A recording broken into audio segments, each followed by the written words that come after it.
नमस्कार दोस्तों, मैं advocate doctor Ajay Kumar Pandey Supreme Court of India स्वागत करता हूं आपका हमारे कानूनी channel 4C supreme law partners पर। आज हम एक बेहद ही संवेदनशील और विवादास्पद मुद्दे का विश्लेषण करने जा रहे हैं। सवाल जो है, क्या अलीगढ़ उत्तर प्रदेश राज्य में है? और अगर यह सही है कि अलीगढ़ उत्तर प्रदेश राज्य में है, तो क्या अलीगढ़ मुस्लिम विश्वविद्यालय अलीगढ़ में है या यह अलीगढ़ से बाहर है? और अगर इस दोनों सवाल का जवाब यह है कि अलीगढ़ भी उत्तर प्रदेश में है और अलीगढ़ मुस्लिम विश्वविद्यालय भी उत्तर प्रदेश में है, तो मेरा जो बड़ा सवाल है या जिस सवाल पर आज मैं चर्चा करने जा रहा हूं, वह है कि फिर यहां पर उत्तर प्रदेश सरकार या योगी सरकार का कानून चलेगा या नहीं चलेगा। अब आप कहेंगे कि योगी राज्य में योगी का नियम तो लागू होना चाहिए, लेकिन अलीगढ़ मुस्लिम विश्वविद्यालय के संदर्भ में यह पूरी तरह से फेल हो चुका है।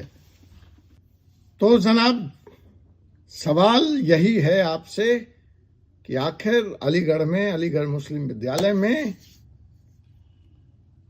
गौ हत्या, गौ मांस पर प्रतिबंध होने के बावजूद बीफ आया तो आया कहां से? बीफ सर्व कैसे किया गया? बीफ की पार्टी कैसे हुई? क्योंकि उत्तर प्रदेश में तो गौ हत्या और गौ मांस दोनों पर कानूनन 100% प्रतिबंध लगा है। अब दिगर बात यह देखिए कि अलीगढ़ विश्वविद्यालय में कुछ ऐसी आवाजें उठ रही हैं। वैसे यह कानूनी चर्चा का विषय है, मैं भी उठा सकता हूं। मैं भी जानना चाहूंगा कि आखिर अलीगढ़ विश्वविद्यालय तो एक केंद्रीय विश्वविद्यालय है, तो क्या केंद्रीय विश्वविद्यालय होने के नाते इस पर राज्य सरकार के कानून लागू होते हैं या लागू नहीं होते? इस संबंध में अब तक सुप्रीम कोर्ट का क्या निर्णय रहा है? कानून क्या कहता है? संविधान क्या कहता है? बीफ की पार्टी हुई, बीफ की पार्टी नहीं हुई, वह एक अलग सवाल है। आज अलीगढ़ प्रशासन की तरफ से जो स्पष्टीकरण आया है, उसके हिसाब से पार्टी नहीं हुई।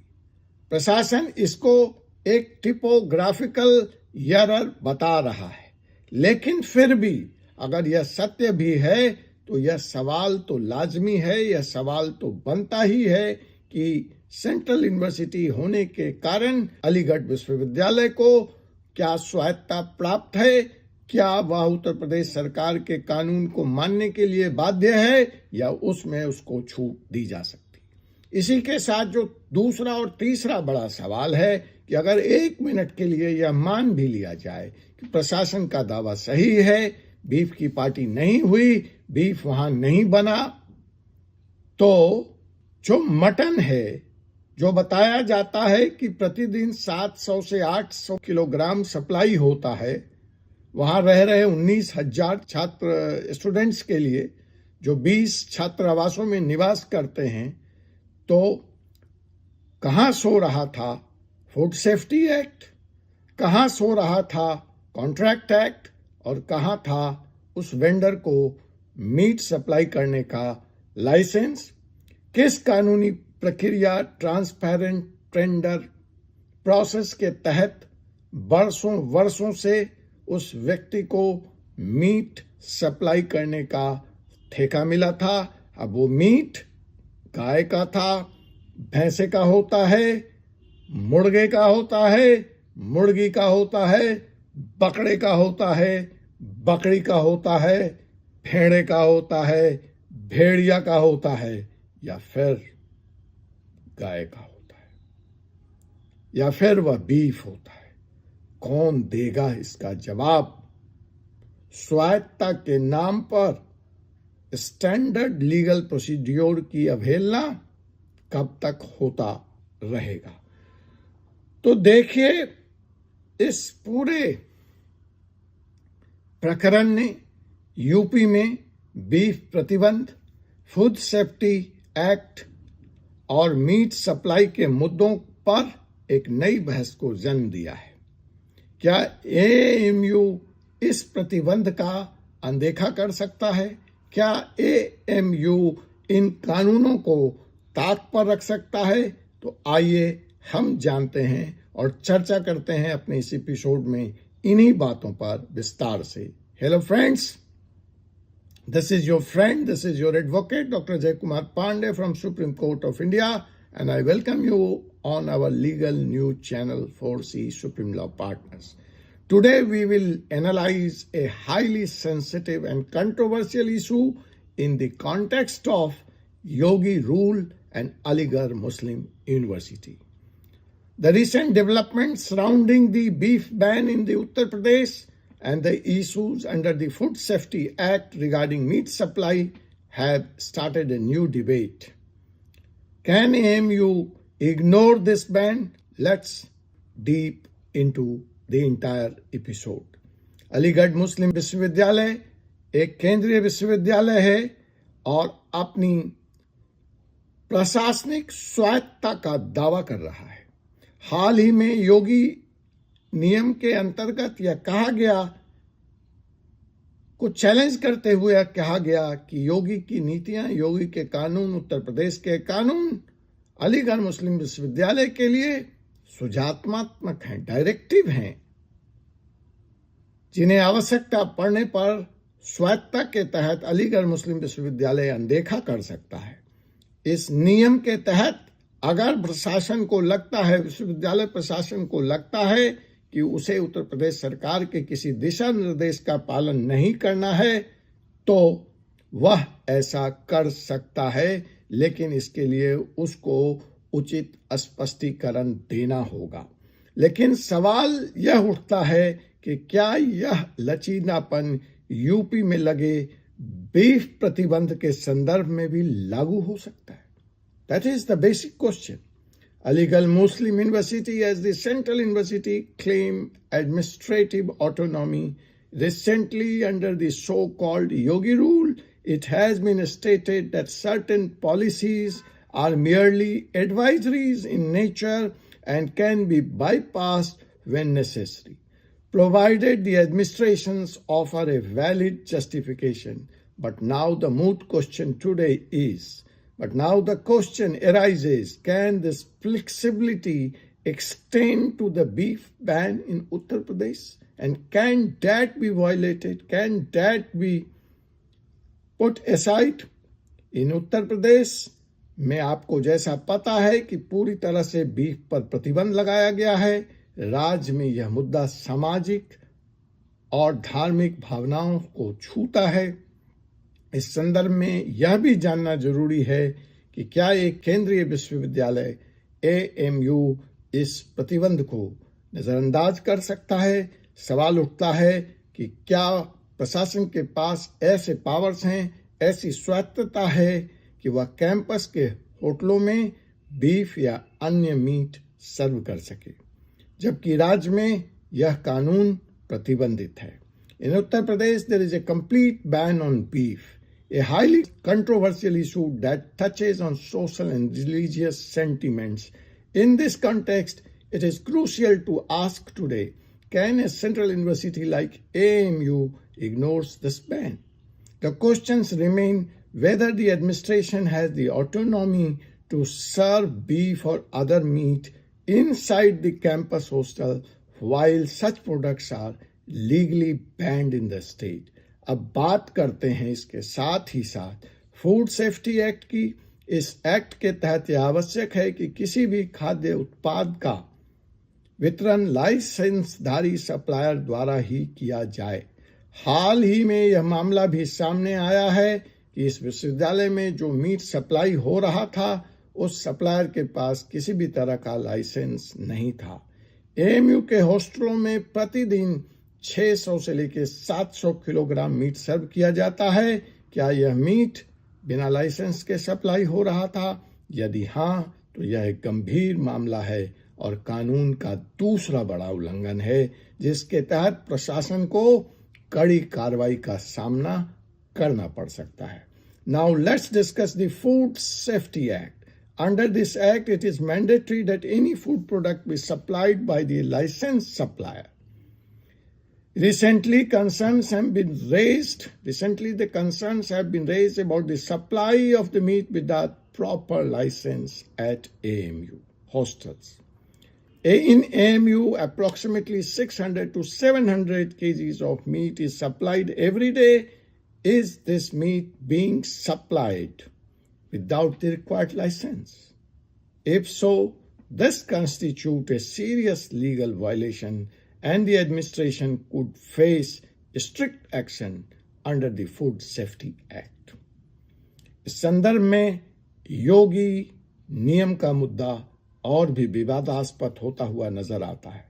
प्रशासन का तर्क है कि उसके पास प्रशासनिक स्वायत्तता है और वह अपने विवेक का प्रयोग कर सकता है, लेकिन यूपी में बीफ प्रतिबंध के संदर्भ में यह तर्क ना तो कानूनी और ना ही सामाजिक तौर पर मुझे समझ में आता है। माना जाता है कि विश्वविद्यालय को अपने हॉस्टलों में मीट सर्व करने के लिए स्पष्ट दिशा निर्देश जारी करने चाहिए, ताकि यह सुनिश्चित किया जा सके कि खाद्य सुरक्षा के मानदंडों का पालन हो रहा है और साथ में राज्य के कानून का भी उल्लंघन नहीं हो रहा है। In this context, the issue of Yogi rule becomes even more contentious. The administration argues that it has the administrative autonomy to exercise its discretion. However, when considering the beef ban in the UP, this argument is challenged from both legal and social perspective. It is believed that the universities should issue clear guidelines regarding the serving of meat in the hostels, ensuring that food safety standards are met while also not violating the state laws. Supreme court और अन्य उच्च न्यायालयों के president ने हमेशा मौलिक अधिकारों के सुरक्षा के साथ साथ प्रशासनिक विवेकाधिकार के दुरुपयोग पर रोक लगाने की मांग की है। उदाहरण के लिए, यदि केवल कोई गाइडलाइन सुझात्मक है, डायरेक्टिव है, तो उसका उल्लंघन स्वतः दंडनीय तो नहीं हो सकता, लेकिन प्रशासन को अपने निर्णय का औचित्य तो पेश करना ही पड़ेगा। यह सवाल उठता है कि क्या एएमयू के हॉस्टलों में मीट सप्लाई का मामला भी इसी सिद्धांत के अंतर्गत आएगा, या राज्य के बीफ प्रतिबंध और फूड सेफ्टी एक्ट के तहत सख्त कार्रवाई की जाएगी। Precedents from the Supreme Court and other high courts have consistently aimed at protecting the fundamental rights while curbing any misuse of the administrative discretion. For example, if a guideline is merely advisory, its breach is not automatically punishable, but the administration must justify its decision. The question here is whether the issue of meat supply at AMU hostels will be treated under the same principle or it will face strict action under the UP Beef Ban Act and the Food Safety Act. अगर पूरे मामले को देखें तो इसके दो ही मायने निकलते हैं, दो ही निहितार्थ सामने आते हैं। पहला, स्वायत्तता बनाम राज्य कानून। क्या एएमयू को स्वायत्तता के नाम पर इतनी स्वतंत्रता मिल सकती है कि वह राज्य के प्रतिबंधों को अनदेखा कर दे? दूसरा, खाद्य सुरक्षा और लाइसेंसिंग। बिना लाइसेंस के मीट सप्लाई एक गंभीर उल्लंघन है, जिसके तहत प्रशासन को तुरंत कार्रवाई का सामना करना पड़ेगा। आने वाले दिनों में सुप्रीम कोर्ट और राज्य सरकार के फैसलों के आधार पर इन मुद्दों पर गहन कानूनी बहस होगी। प्रशासन को यह स्पष्ट दिशा निर्देश जारी करने की आवश्यकता है जिससे न केवल खाद्य सुरक्षा सुनिश्चित हो बल्कि राज्य के कानून का भी पालन हो सका। The present issue has two main implications. One, university autonomy versus state law. Thus, AMU has enough autonomy in its administrative decision to ignore state-imposed bans. Second, food safety and licensing. Supplying meat without a license is a serious violation, which may prompt immediate legal action against the administration. In the coming days, based on the further rulings from the Supreme Court and the state authorities, there will be extensive legal debate on this issue and we will keep you updated. It is imperative for the administration to issue clear guidelines that ensures food safety and compliances with the state law. तो दोस्तों, यह पूरा प्रकरण, यह पूरा मामला हमें दो प्रश्नों पर विचार करने को मजबूर करता है। पहला, क्या एक केंद्रीय विश्वविद्यालय अपने प्रशासनिक नियमों में इतनी स्वायत्तता रखने का अधिकार रखता है, खासकर जब राज्य के कानून का उल्लंघन हो रहा हो? और दूसरा, क्या बिना लाइसेंस मीट सप्लाई और यूपी बीफ प्रतिबंध के संदर्भ में प्रशासन को सख्त कानूनी कार्रवाई का सामना नहीं करना चाहिए? इस विषय पर कानूनी और सामाजिक बहस जारी रहेगी। अगर आपको यह वीडियो जानकारीपूर्ण और महत्वपूर्ण लग रहा हो तो कृपया इसे लाइक करें, शेयर करें और हमारे चैनल को सब्सक्राइब करें। कमेंट्स में अपनी राय और सुझाव हमें जरूर दें। आप इस मुद्दे के बारे में क्या सोचते हैं? आपका अपना Supreme Court advocate doctor Ajay Kumar Pandey, जो लेकर रोज आता है आपके लिए कानूनी दुनिया की ताजा खबरें और विश्लेषण। धन्यवाद। आपसे मुलाकात होगी फिर कल एक ऐसे ही वीडियो में एक ऐसे ही विषय के साथ। तब तक मुझे अनुमति दीजिए। जय हिंद, जय भारत, जय समता।